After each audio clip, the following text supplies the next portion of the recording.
Hey everyone, Ashley Mailloux, David Aragona here with the Daily Racing Form, taking a look at the Friday race of the day, which comes in Louisville at Churchill Downs. It's race number 7 on their 9-race program. And Friday's not quite the holiday weekend, but Saturday will kick off a 3-day holiday weekend. We do have a promo in the DRF shop for 15% off for the sale. Coupon code MEMD25 to get that offer. And a lot of great racing starting Friday, Saturday, Sunday, Monday, plenty to get involved in. And looking at the card Friday at Churchill, thought race 7 was a really good quality field here, David. A field of 9 going 6 furlongs here, and just an interesting group. I think from a pace perspective, the race is interesting. I think there are a lot of nice closers and horses that maybe later this summer we'll see jump into stakes competition. Yeah, it's a competitive race. You've got plenty in here that have some really nice back form going back to 2023 and 2024. And I don't know how you felt, Ashley, but for me, the center of this race was the morning line favorite, the number 8, Cat on Time, one of the horses who's coming into this race in very good form that kind of sprung up out of nowhere. And you wonder how long he's going to hold it for the David Jacobson barn.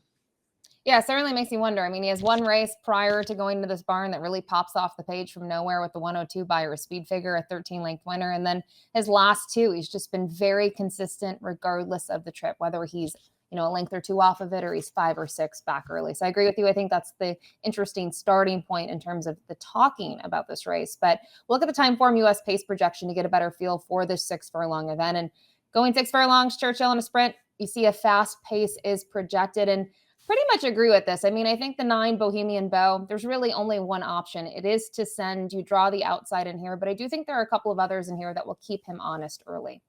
Yeah, I think you know what you're going to get from Bohemian Bow. He breaks in on front just about every time he leaves the gate, so he's got a ton of early speed. If they want to go to the front from the outside, he probably can get there, and that could cause some problems for a few horses to his inside, particularly a runner like Ban for Life, who runs his best races when he can get up close to the front, but being drawn inside of a horse like Bohemian Bow, perhaps that forces his hand a little bit, and maybe that's why that fast pace projection is showing up.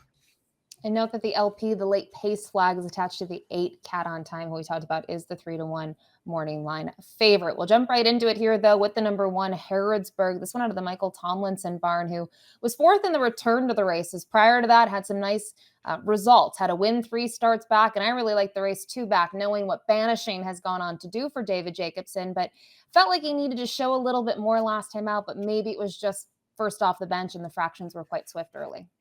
Yeah, I think that could have been the case last time. It just looked like he got really tired in the last eighth of a mile of that race, maybe looking like a horse that could have needed the race. And I was diving into some of the stats for trainer Michael Tomlinson in Formulator, and doesn't have the best numbers first off the layoff. But if you look second off a 100 to 200 day layoff like this horse is, he's winning at 27% with a $2.94 ROI in a 33 horse sample. So that's some evidence that maybe Harrodsburg needed the last race and might do a lot better in here. And Ashley, this horse has plenty of races from last year that would make him competitive in here. He's just not the most consistent sort. No, you can see it's kind of a good race, bad race sometimes there. And I just wonder if he'll be able to hold. He uses his speed typically, and he draws the inside. The 2 Ban for Life, 9-2 on the morning line for Alstall Jr., a horse that's been consistent. And I kind of wonder about best case scenario for him. Sometimes I feel like he's better on the lead, David, but other times I actually feel like if he has a target or 2 in front of him, he actually seems a little bit more comfortable. Yeah, I mean, his 2 victories have come when he's been up there contesting the pace every step of the way. But as you said, his Buyer Speed figures are pretty consistent, whether he's losing or winning or on the pace or just off it. He generally runs that number somewhere in the mid to high 80s or low 90s. Last time out, he was involved in a 3-way duel, dueling inside of 2 other horses. He put those pace rivals away, just got swallowed up at the end by a couple of closers. So we'll see if he can deal with another fast pace or maybe some speed vying to his outside this time. I won't be surprised when he's around at the 8th pole. I just kind of wonder if he could hold it together from there. The 3 Condemned, a big price on the morning line for Tom Drury Jr. 0 for 5 on the main track at Churchill. But it was interesting to see this horse last year. Had a campaign from the fall of 2023 all the way until almost the summer months, and then was put to the shelf, came back with a nice second, but just was not able to get the trip in the next start. And a lot of that was due to, breaking poorly in that race, but still have reservations against this group.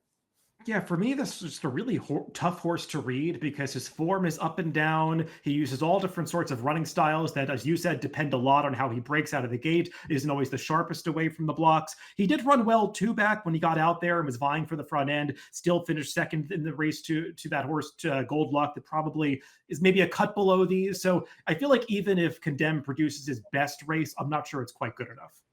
We'll move on to the four in here. Nabokov, who's a little bit of an interesting horse at 20-1 on the morning line for trainer Ed Mosier Jr. Now, you look at the most recent win, you go back to August at Belterra, and maybe you're not impressed, but I think what's kind of speaks loudly is the following race. This horse was second, beaten by two, but Awesome Aaron just had a big weekend out at Pimlico, winning the Pimlico Special. And I just wonder how this horse can do fresh off the layoff. It's been a while.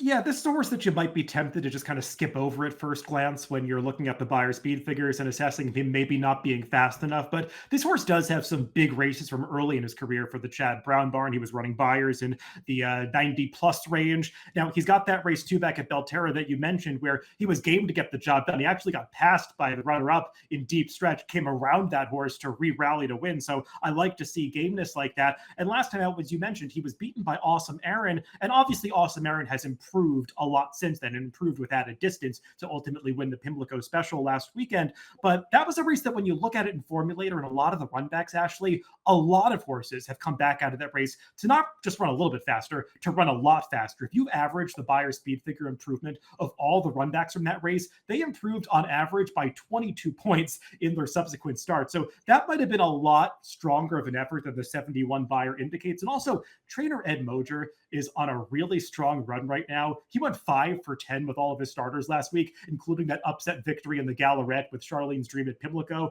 So this horse might be able to do something coming off the layoff. You had to remind me about Charlene's Dream. That's a tough subject, David. But you mentioned the barn is red hot. I think you bring up a great point, though, in all seriousness, about the buyers, right? You might not be enamored with that buyer on paper, but when you follow up and you kind of look at horses, what they've gone on to do since then that he faced, I think it tells a little bit of a different story. The 5 to Eagles River, first off the claim here for Jordan Blair, was able to win last time out a $50,000 claiming event. Now in the new barn, a very reliable horse at Churchill in terms of the performances on the main track. But I am a little concerned against this caliber and this field, just knowing a couple have finished in front of him in the past.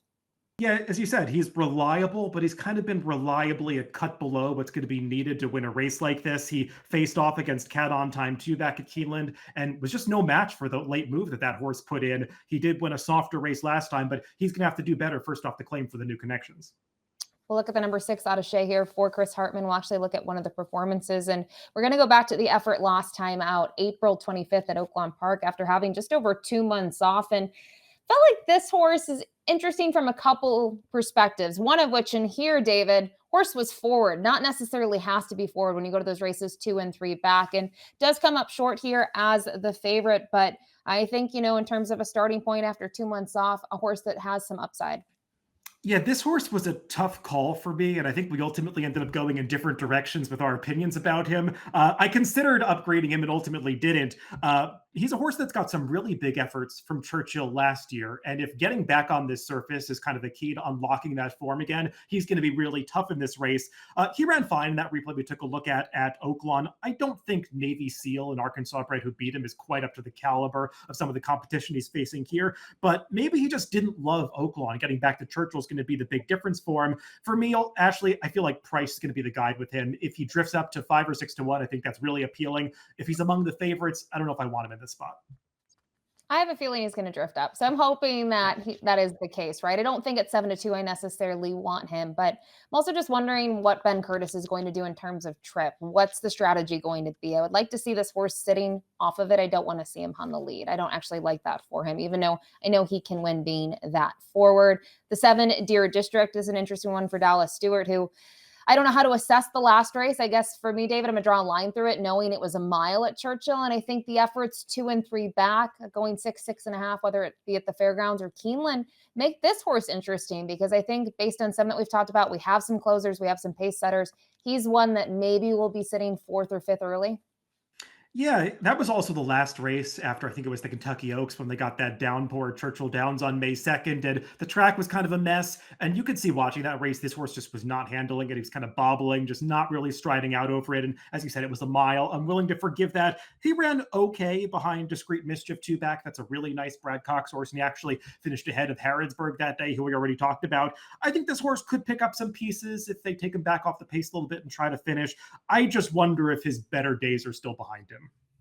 The 8 Cat on Time. We talked about 3-1 on the morning line for David Jacobson. We'll take a look at one of his most recent wins. He's got a win streak going, looking to make it 3 in a row. And obviously, Oaklawn Park was good to him. Keeneland was good to him. And kind of looking at this race back from May 1st, he's able to rally from off of it. He gets up in time. And I think, it's a pretty easy win for him when it's all said and done. He was favored, though. And now in this group, he's going to have to jump back up in class. Yeah, actually, I was getting at it earlier. I kind of wonder what's gotten into this horse because it's not like it was David Jacobson that turned this horse around. He raced first off the claim for Alexis Clare at Fairgrounds, and he was a horse that was running buyers in the 60s, low 70s, a claiming type. Suddenly, he earns that 102 buyer, and he's kind of held that form or close to it since then with 3 out of his last 5 races being victories, a couple 90 plus buyers in there to go along with the 102. The last race we took a look at, he made that big run from off the pace to win going away at the end. I wonder how long he's going to be able to hold that form, given who he used to be. And he does like to come from a little bit farther off the pace than I might like. But I think you have to respect him based on his last couple of efforts. It's interesting. I mean, this is a horse that was typically going 2 turns throughout his career, and now he cuts back and he's just been sort of dominating those 2 races. So maybe that's part of the factor. It's just tough to assess him, and I don't know how short of a price I'd necessarily want on Cat on Time. The number 9 Bohemian Bow is going to round out the field. This one for trainer Tom Vance, and we will look at the most recent performance for this one, which in terms of how he does things, he likes to go to the front, and he's going to come up a little short in here. He was a big price though, David. He was 13-1 when it was all said and done, and this was going 5.5. Now he has to get the additional 16th.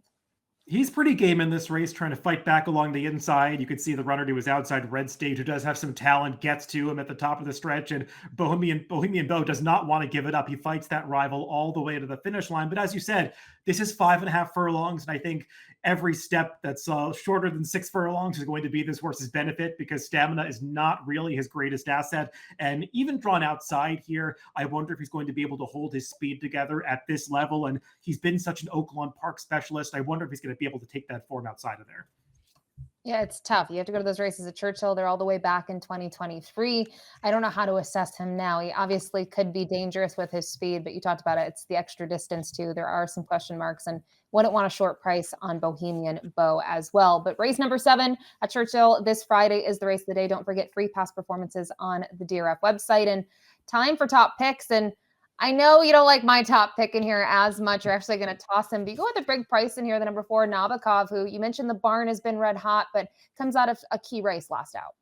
Yeah, I respect Cat on Time. I think Harrodsburg could run better second off the layoff, but I just thought Nabokov was going to be a really interesting price in here. And I observed some things about his last race and the way the barn is going right now that drew me to his direction and might not be apparent on paper to a lot of handicappers trying to assess him in this race. So at a big price, I'll go for Nabokov, kind of the wild card coming off the layoff here. I'm going to go with the 6 Attaché Hero. I hope is not 7-2. I'm hoping, I don't know, 6-1 in this spot might be a little bit greedy, but I think it goes back to the trip. I don't necessarily want to see him on the lead. I think there's plenty of speed in here. Let the speed do their thing and just sit the right trip and hopefully close. But similar thought process for us underneath. We'll use Cat on Time and Deer District, for the minor pieces, but different directions in the top spot. 4187 for David, 6872 for me. It's race 7 from Churchill Downs this Friday. Good luck.